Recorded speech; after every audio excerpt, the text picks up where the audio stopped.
Hola, ¿qué tal? Bienvenidas y bienvenidos a nuestro programa llamado Derecho para Todas y Todos. Como bien saben, en cada edición del podcast abordamos diferentes temas jurídicos que suelen ser relevantes en nuestro día a día. Hoy les voy a hablar sobre el derecho penal, específicamente en qué hacer respecto a una denuncia. Mi nombre es Priscila Cortés Galindo, estudio 9º semestre de la carrera de Derecho y pues bueno, comenzamos. Uno de los grandes problemas en la ciudadanía en el momento de denunciar es que no lo hacen por diversas cuestiones que las y los frenan a hacerlo. Primero, porque tienen miedo a las represalias que puedan ejercer las personas que supuestamente cometieron el delito en contra de sí mismos, de algún familiar o algún amigo cercano. Y segundo, porque no saben ante quién acudir, a dónde acudir o cuál es el procedimiento a seguir para que la denuncia prospere. Por ello mismo, me permito hablarles de este tema. Quizá para muchos puede ser muy somero y para otros muy difícil de hacer, pero es crucial denunciar algún hecho que se presume ser delictivo, pues de cierta forma la víctima se queda protegida por la justicia, ya sea federal o local, y al mismo tiempo se resguarda a la sociedad misma. Primeramente, es importante que conozcan ciertos conceptos que nos van a servir mucho para la comprensión a lo largo de este podcast.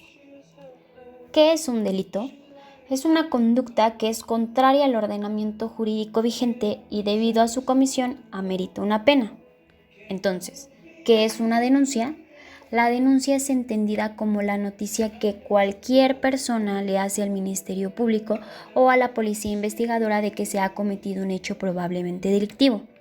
Ahora bien, es importante delimitar quién es la víctima.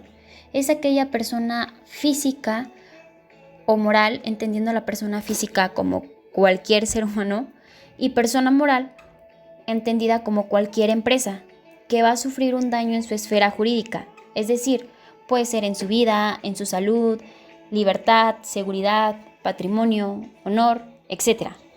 Ya que si bien es cierto, se trata del sujeto pasivo que resiente directa o indirectamente sobre sobre su persona la afectación por la conducta delictiva.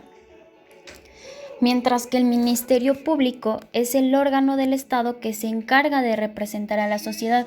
Básicamente tutela a las víctimas, es quien tiene a su cargo la investigación y persecución de los delitos. En efecto, al Ministerio Público le compete en este sistema conducir la investigación para resolver sobre el ejercicio de la acción penal. Es decir, que va a procesar y sancionar a la persona que resulte responsable sobre un hecho que la ley marca como delito. Y en su caso, pues ordenar las gestiones pertinentes y útiles para demostrar efectivamente la existencia del delito y la responsabilidad de quien lo cometió o participó en su comisión. Por el contrario, la policía es el personaje que accede primero a la escena de los hechos que aparentemente constituyen un delito, ya que es quien tiene contacto directo con la ciudadanía involucrada en ellas y ellos, y por lo que su intervención resulta indispensable para proteger, recabar y procesar los indicios encontrados, claro, bajo la dirección del Ministerio Público y con el apoyo técnico de los peritos. De acuerdo al Código Nacional de Procedimientos Penales, en su artículo 221, hace alusión la forma de inicio de la investigación, que dice: la investigación de los hechos que revistan características de un delito podrá iniciarse por denuncia, por querella o por su equivalente cuando la ley lo exija. El Ministerio Público y la Policía están obligados a proceder sin mayores requisitos la investigación de los hechos que tengan noticia. Ojo, voy a hacer aquí un paréntesis para referirles qué significa los delitos que se persiguen de oficio y los delitos que se persiguen por querella. Bueno, los delitos que se persiguen de oficio significa que en automático la autoridad competente va a dar inicio a la investigación tratándose de delitos que la ley no contempla expresamente que lo sean a petición de la parte ofendida.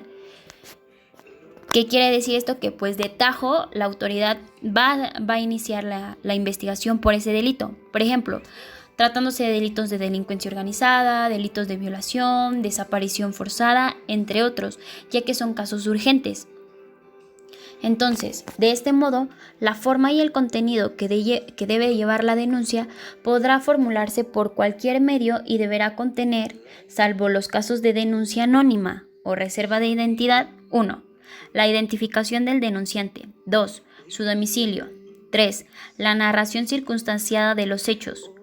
4. La indicación de quién o quiénes lo habrían cometido. Y 5. De las personas que lo hayan presenciado o tengan noticia de él y todo cuanto le constare al denunciante. Esto cuanto hace a denuncias realizadas de forma escrita, ya que, en primer plano, dependiendo de la localidad de que se trate, es como se sabrá la ubicación de la agencia del Ministerio Público correspondiente. Hablando del estado de Hidalgo, específicamente en Pachuca de Soto, la Procuraduría General de Justicia del Estado de Hidalgo se ubica en la carretera México-Pachuca en el kilómetro 84.5 con código postal 42083, pero reitero, la ubicación dependerá del municipio del que se trate. Entonces, una vez realizada la denuncia por vía escrita con los requisitos que ya mencioné anteriormente, se va a acudir al Ministerio Público y estando ahí se va a dirigir al módulo denominado Oficialía de Partes, en la que dejas tu escrito, tomando en cuenta que pues debes llevar 2 copias de esta denuncia, de este escrito, las cuales pues serán tu acuse. Quiere decir esto pues que te van a regresar una copia de ellas. Tú vas a quedarte con esa copia. Posteriormente, ahí mismo te van a decir el plazo en el que tendrás que regresar para saber cuál es el número de tu carpeta de investigación. Cuando referimos carpeta de investigación, básicamente es el expediente que se va a formar por el delito que tú estás denunciando. Entonces, en el caso de que la denuncia se haga en forma oral, se presenta con el Ministerio Público en turno para que éste mismo te recabe la entrevista y tú como víctima relatarás cómo fueron los hechos.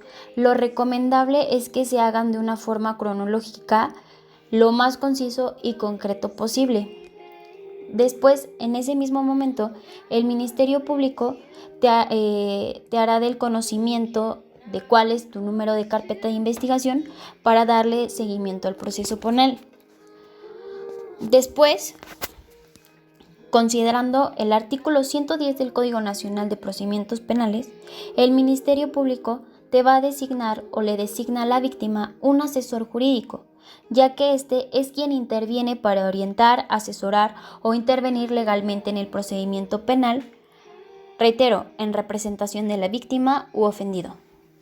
Posteriormente, se hará lectura de dicha denuncia o querella, que será firmada tanto por el servidor público, quien es el Ministerio Público, por el denunciante y por el asesor jurídico designado. En ambos casos, si el denunciante no pudiera firmar, estampará su huella digital previa lectura que se le haga de la misma.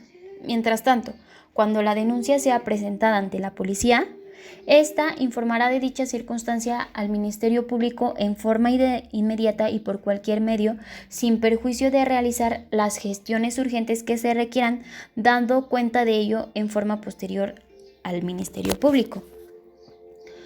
Por otro lado, quizás hayan escuchado también la terminología querella.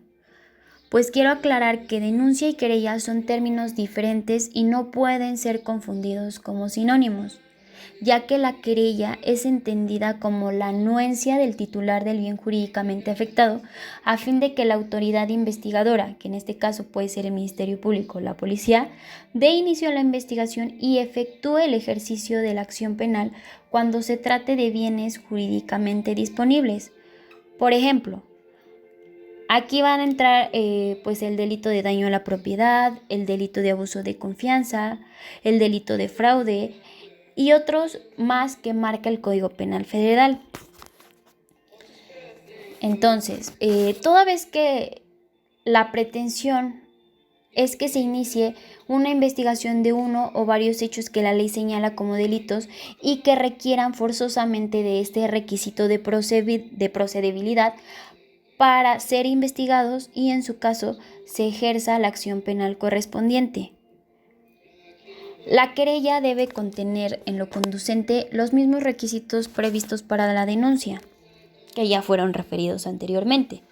El Ministerio Público deberá cerciorarse que estos se encuentren debidamente satisfechos para, en su caso, proceder en los términos que prevé el Código Nacional de Procedimientos Penales. Tratándose de personas menores de 18 años o de personas que no tengan la capacidad de comprender el significado de ello, la querella podrá ser presentada por quienes ejerzan la patria potestad o la tutela o sus representantes legales, sin perjuicio de que puedan hacerlo por sí mismos, por sus hermanos o un tercero, cuando se trate de delitos cometidos en su contra por quienes ejerzan la patria potestad, la tutela o sus propios representantes. En la misma tesitura, quiero hacer hincapié de la nueva forma de denunciar, ya que si bien es cierto que las TICs han traído infinidad de cambios y avances, la materia penal no será la excepción, puesto que otra forma de denunciar es por vía electrónica. Sin embargo, solo ciertos estados de la República cuentan con esta dinámica, tal y como lo es la Ciudad de México, el Estado de México, entre otros. Pero ojo, eso no quiere decir que este tipo de datos no nos sirvan directamente, pues considero que es imprescindible saber este tipo de información para estar siempre actualizados y poderlo comentar con algún amigo o familiar que se encuentre dentro de esa entidad federativa. Y estoy segura que les va a servir mucho, les va a ser de mucha utilidad esta información. Asimismo, es notable destacar que, tratándose del procedimiento virtual, existe un catálogo de delitos que se pueden denunciar en línea, como lo son el delito de fraude, daño a la propiedad, contra la intimidad sexual, robo a bordo de vehículo, violencia familiar, entre otros. Pues en la misma plataforma te indican cuáles son los requisitos para poder iniciar tu denuncia, los cuales deberán ser escaneados y anexados al mismo formato que se encuentra en la página web. Los documentos ya dependerán del delito que se trate. Después se emitirá el número de denuncia, así como la fecha y hora en que se emitió la denuncia y el incidente que se informará. Lo que se debe hacer, pues, es descargar e imprimir los resultados del proceso, ya que esto te indicará dónde aprobar la denuncia presencialmente.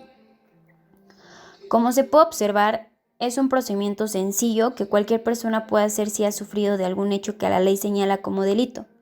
Lo alarmante aquí es que las personas no denuncian, prefieren no hacerlo por el temor al ¿qué me pasará si lo hago? Ya no confían en las autoridades. ¿O es que me quita el tiempo hacerlo? De acuerdo al INEGI, referente a la encuesta nacional de victimización y percepción sobre la seguridad pública, durante 2019 se denunció e inició una carpeta de investigación en 7.6% del total de delitos. En 92.4% de delitos no hubo denuncia o no se inició una carpeta de investigación.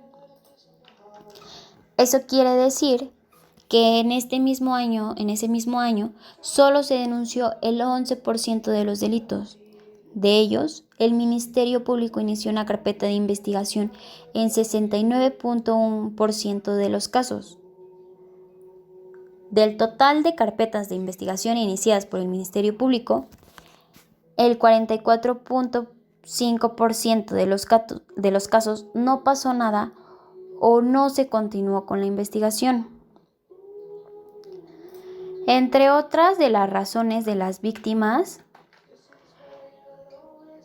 para no denunciar delitos ante las autoridades, destacan la pérdida de tiempo, con un 36.3% y desconfianza en las autoridades con un 15% de las causas atribuibles a la autoridad.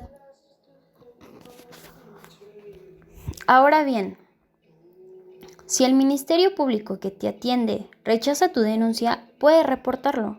O bien, en el caso de que este mismo se niegue a recibir tu denuncia, puede levantar una queja ante las visitadurías y órganos internos de control que se encuentren dentro de las procuradurías y fiscalías. Además, puedes presentar una queja ante la Comisión Estatal de Derechos Humanos de tu identidad. La CNDH, si se trata de un reporte contra la Fiscalía Federal o incluso con una demanda de amparo, incluso con una demanda de amparo para que se continúe con la investigación del delito, ya que existe una afectación grave e irreparable a la víctima al no recibir tu denuncia. Entonces, una vez referido a lo anterior, llego a la conclusión de que es imprescindible que todas y cada una de las personas denunciemos, exijamos ese derecho de acceso a la justicia que la misma Constitución política nos otorga por ser mexicanas y mexicanos. Me da tristeza y vergüenza decirlo, pero nuestro querido México es uno de los países con altos índices de inseguridad y corrupción. Solo que aquí quiero recordarles que nosotras como ciudadanas y ciudadanos tenemos el deber de denunciar cualquier hecho que la ley marque como delito. Cimentemos esa cultura de denunciar, no dejemos que esa inseguridad y corrupción siga creciendo. Entiendo que es difícil confiar en las autoridades por todas las fechorías que han cometido, o bien estemos atemorizados por creer que los delincuentes realizarán algún acto de venganza por el hecho de haber sido denunciados. De verdad que trato de dimensionarlo, pero no podemos vivir así. No le podemos dar el poder a este tipo de situaciones y permitir que un delito pase por inadvertido y las personas que lo cometieron pues sigan en libertad sin haber sido sujetas a un procedimiento penal para ser sancionados y sigan cometiendo delitos. Así que no se queden callados y calladas y denuncien. Gracias.